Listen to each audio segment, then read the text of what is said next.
咁2012年 sample paper 嘅第4題呢，其實你就冇辦法係直接憑空諗嘅。咁點解咁講呢？因為呢啲一定係由公式嗰度去推理嘅。咁啊，譬如呢啲方均根速率啊，各樣嘢啊呢啲。咁處理呢個題目當然就唔係淨係話揾到個答案就算啦。咁你亦都要知道其他嗰幾個點解係唔係啱咯。咁佢就俾咗兩個嘅容器。咁啊，分別裝咗氫氣同氧氣。咁有少少常識啦。咁氫氣其實同氧氣最主要就係講緊嗰個質量係唔同嘅。咁氫氣嗰個質量當然係輕啲啦。咁氧氣當然係重啲啦。咁啊有少少係中三化學你應該要掌握得到嘅概念嚟嘅。咁但係咧，佢哋後邊俾嗰個條件啊嘛，話都當佢哋係理想氣體。咁而嗰個壓強同溫度咧都一樣喎。嗱，好多同學做呢題嘅時候咧，就誤以為個答案係 C 啊。咁但係你留意咧，佢話因為溫度一樣啊嘛，咁所以方均根速率就一樣啦咁樣。咁但係你要留意咧，其實溫度同方均根速度嘅嗰個關係式咧，其實就係咁樣嘅，叫1/2 次就等於3/2個 RT over NA 啊。咁我依個咧 M 就係講緊每一粒嘅質量啦。咁每一粒質量對應嘅依邊就係每一粒嘅動能啦。咁如果你啲式子做得好快咧，其實應該就好似我咁樣一下就寫到出嚟㗎。咁嗱，你睇啦，而家嗰個溫度雖然係一樣，係咪？咁但係呢個阿法加德羅常數啦，咁溫度一樣，阿法加德羅常數當然一樣啦。嗱，右手邊就確實一樣，兩個情景，即係氫氣同氧氣都一樣。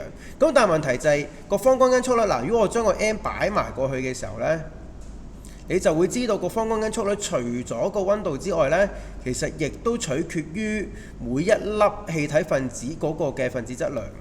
咁所以你而家氫氣同氧氣個分子質量唔一樣嘅時候呢，咁其實個方均根速率就唔一樣嘅。咁所以 C 嗰個解釋呢，就應該係引用呢條公式去做一啲嘅解釋嘅。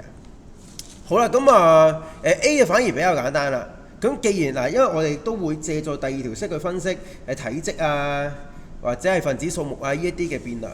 咁你利用翻 PV 等於 nRT， 咁壓強係一樣嘅，溫度都係一樣嘅。咁但係其實個體積呢，亦都視乎有幾多個分子數目，咁佢冇俾到嘅。咁所以 A 呢，其實就係無從判斷啦，無從判斷。好啦，咁去到 B part 嘅位置啊，嗱，咁而家呢，我就可以知道 C 呢係必定不相同。咁 A 嗰度呢，我哋嘅判斷呢就係無從判斷。嗱，佢可以係一樣，亦都可以係唔一樣。好啦，咁啊嗱，去到 B part 同 D part， 咁 D 嗰個呢亦都嗱，我哋就去睇咯。嗱，嘗試下理解乜嘢叫單位體積裏邊嘅氣體分子數目啦。咁 PV 等於 nRT。嗱，單位體積嘅分子數目。咁其實就可以呢，係嗱，單位體積呢，其實你就可以當佢代一個 m cube 入去 ，OK？ 又或者我哋咁樣去試下做啦。我哋試下呢，就將嗰個 v 呢就擺過嚟。嗱，n 除 v 究竟係一個點樣嘅物理量呢？其實就係講緊每個 m cube有多少摩爾嘅氣體啦？嗱，因為 n 其實就係個摩爾數嚟嘅，咁你除以 v 咧，就即係話俾你聽，嗱，譬如一個 m cube 有幾多個摩爾嘅氣體喺裏邊？嗱，點解我做呢件事呢？嗱，因為呢個 n 除 v 咧，其實就比較接近單位體積中氣體數目，其實呢兩個係一個相若嘅物理量嚟嘅。因為摩爾數其實亦都反映嗰個分子數目啦。咁嗱，如果我移咗條式嘅時候咧，嗱，我就會發現 P 同 T 咧都一樣喎。咁氣體常數亦都全部一樣。咁所以 P 除以 RT 咧，其實就係一個不變嘅常數嚟嘅。咁如果依邊係一個常數嘅話咧，咁 N 除 V 咧，咁兩個氣體都會一樣。咁所以答案咧其實係 D 嚟嘅。好啦，咁 D 咧，嗱 D 同 B 就相關喎。嗱，如果 D 係啱，咁即係話大家同樣一個 M cube 裏邊大家嗰個嘅分子數目呢，其實會一樣喎。咁但係因為一粒氫氣同一粒氧氣嘅質量其實唔一樣噶嘛。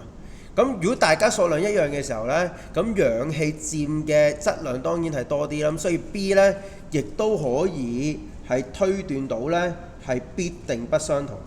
咁所以做呢條題目，佢除咗你能夠係即係揾得到解釋得到點解 D 係啱之外呢，其實 B 同埋 C 呢兩個選項嘅解釋呢，喺個概念建立嚟講都非常之重要㗎。咁啊，希望大家即係嘗試下用完整嘅句子啦，將 B 同 C 呢兩個分句呢係嘗試寫一寫出嚟。咁對於有時候 long quiz 呢，即係可能最尾嗰2-3分一啲解釋題呢，其實就可以由呢一啲嘅多項選擇題嗰度變出嚟。咁都幾難答㗎。咁啊，尤其是 B part 係咪？咁你又要講到嗰個分子數目一樣，咁然後先至推論個質量邊個大啲呢？其實都唔係咁容易嘅一件事啦。